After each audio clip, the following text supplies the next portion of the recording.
Welcome to FYI. Eli in the studio. I have a very special guest today. I have Doug Brown. He's here to share with our listeners in New Mexico as well as in southern Colorado about his allergy-friendly cookbook that was just published. Doug, congratulations and welcome to KCRT once again, sir. Well, thank you very much. I really appreciate you letting me come in and talk to you about this. It's great to have you on today's show. So many people have issues with allergies in general, especially food-induced allergies. Doug, quick question. Have you been involved in the culinary arts, and what was the inspiration and driving force in creating something like this to help people with their allergies? And is it because you suffer from allergies as well? Food allergies. I do not myself, but my wife does. Okay, that's reason enough to do that. Yes, that's what started this about 3 years ago. When we moved to Trinidad, after that, we had her tested for allergies, and she was allergic to wheat, dairy, and eggs.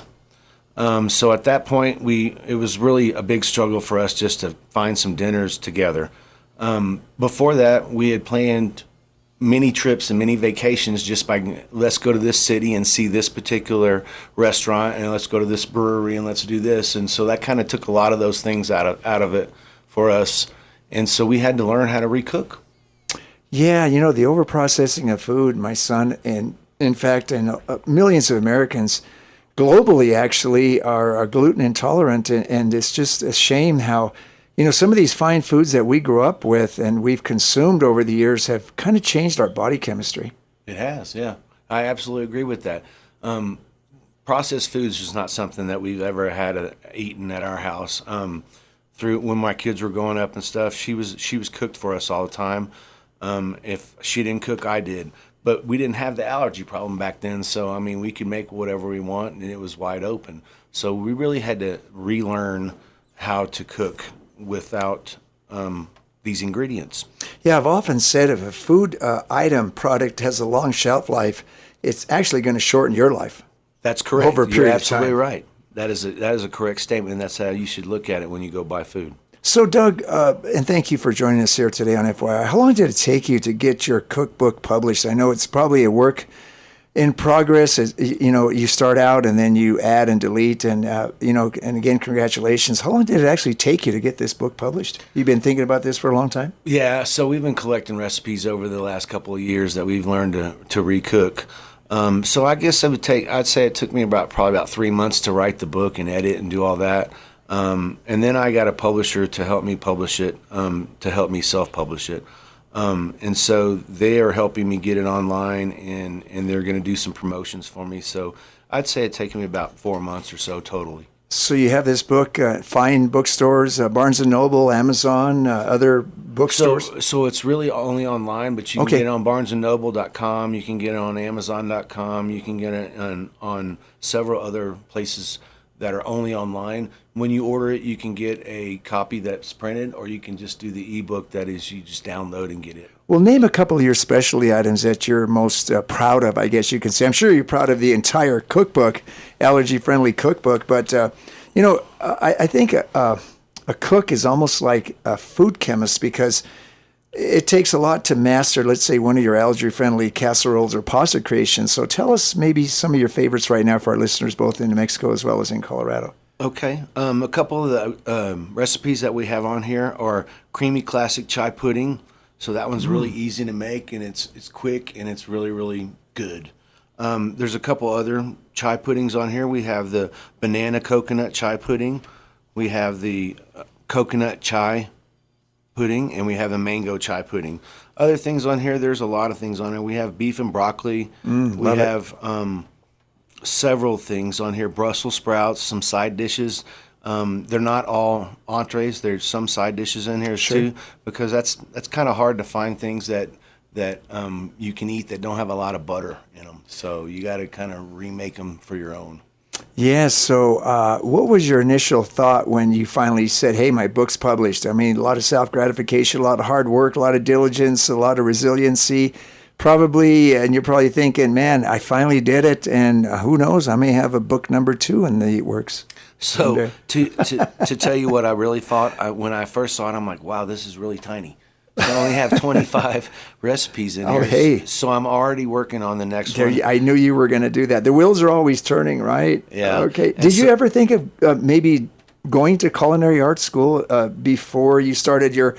Because we're going to talk a little bit about his masterpieces, because he creates jewelry. If you didn't hear our interview from like a year ago, Doug is a master creator of jewelry. So what was the initial process even before you started to undertake this? So I learned to cook. My mom taught me how to cook because my father wasn't around. So that's where I learned to cook.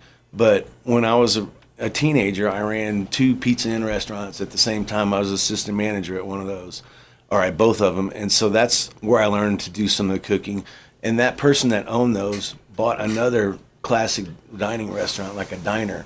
So I worked there too, and that's where I learned to cook all the other food. So it really helped me a lot in expanding my culinary life. Yeah, there you go. I know a lot of people, like let's just say MSG, monosodium glutamate, a lot of the ingredients that people, even Chinese food, I'm not picking on certain amounts of foods or certain types of foods, but people have to be aware of some of the seasoning as well, because it's not only a food allergy, but it's also sometimes a season allergy. Correct. Yeah, there are seasonings that have soy in them, and you got to make sure that you look at those, because that's one thing that she's allergic to as well. And so, yes, you're absolutely right. There are a lot of spices out there that you got to keep an eye on. Yeah. Well, you know what? Let's talk a little bit about this Trinidad app for our listeners that you've kind of instituted. Okay. So right now, I created a Trinidad Visitors app for people that are coming to Trinidad, and it has all the walking trails and the state parks on it. It has some events that are going on in town, the local shops, restaurants, and businesses. So it's just for people that are not familiar with Trinidad, and if they're coming, we want you to be able to look and see what's available for you to visit when you come. Okay. Wow. Was this in the works, or did you have like this epiphany? So, are you a visionary? This just came. This was after I finished the book. I was thinking about, okay, so how can we help bring people to our town? Because that's always something what we're trying to do. And you want to promote tourism, and correct. You kind of want to be a civic ambassador as well. Exactly. So that's where the idea came up with, and it took me about, I'd say, 3 months to write it. And so right now we're in the 14-day testing period for Google, or the Android App Store requires 14 days of 14 days of testing by 12 people. So that's what we're in the middle of right now. That testing will be completed on August 6th. Once that's done, you should see it on the App Store, available for you to download. App's free. Around that same exact time, it'll be on the Apple Store as well. So it'll hit both Apple and Android the first or second week of August. And you'll be able to download it for locals or people that are not from around here.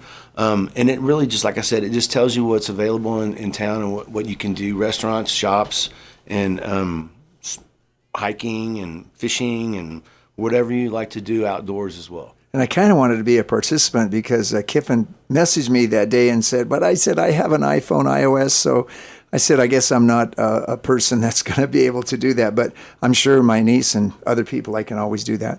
Yeah, so the testers have been giving me really good feedback as well. So the testing started on Friday, and so over the weekend I got a lot of feedback from the testers, and I fixed all that yesterday. Great. So yeah, I'm just trying to wait for the feedback that they're giving me, and they gave me great feedback again. And so I'm trying to get that fixed. Once that's done, it'll be posted out there on the site for you to download. Perfect. Well, you and Kiffin have been proprietors now at Curly's Bees now going on how many years now? Is this going to be your second year? This is our second year. Yeah, second year. So give us some updates about your business and about your creativity, because I've seen some of the pieces that you've mastered, and you are definitely a master of what you do. You showcase so many fine pieces of jewelry. And tell us, for our listeners, if they didn't hear our interview from a long time ago, tell us how you got started in this. So we purchased the store from Camilla Campbell, and she taught me how to make the jewelry. I mean, before that, I was not really that proficient at it. I knew about it. Fast I dabbled learner. in it. Yeah, it was a thing I did, but I wasn't really good at. So she really helped me refine my skills on that. And I love making jewelry. It's fun, and you get to be creative. It's never the same piece twice. And if you want to see some of the things, they're on curlysbeads.com, as well as Hudson Brown on Instagram. Okay. What is your favorite piece that you like to work on personally, your personal? I really like to make pieces that are turquoise. The turquoise Yeah. pieces really come out. The blue colors, just I really like that. So what's the consensus of the tourists that actually come through and stop on Commercial Street, walk in your establishment and say, man, this is a cool place, man. I didn't expect to see this in such a small town. Every person that comes in tells us how cool our shop is because we have an eclectic shop. I mean, Yes, we have you a do. little bit of a little bit of everything. everything, postcards, everything. Yeah, so everybody that comes in mentions something. It's whether about crystals or jewelry or something in the store that we have is always something eccentric. Well, if you're just joining us on this edition of FYI on this cloudy afternoon, I'm speaking with Doug Brown. He's been most generous to spend some time with us talking about his allergy-friendly cookbook that he's just finished published. He's published this, and for the public, for anybody else that wants this, it's a helpful thing because so many millions of people have issues with food in general. And he also talked about the Trinidad App, and as well as some of the items and some of the things going on at Curly's Beads on Commercial Street. Doug, we have a few minutes left. What else would you like to share with our listeners today, sir? So the name of the book is No Milk, No Wheat, No Problem. I was going to ask you that. And you can find it on Amazon.com, or if you go to curlysbeads.com, you can also find a link there that will take you to Amazon to purchase it. Or we do have some copies in the store at Curly's Beads if you'd like to come by and pick one up yourself.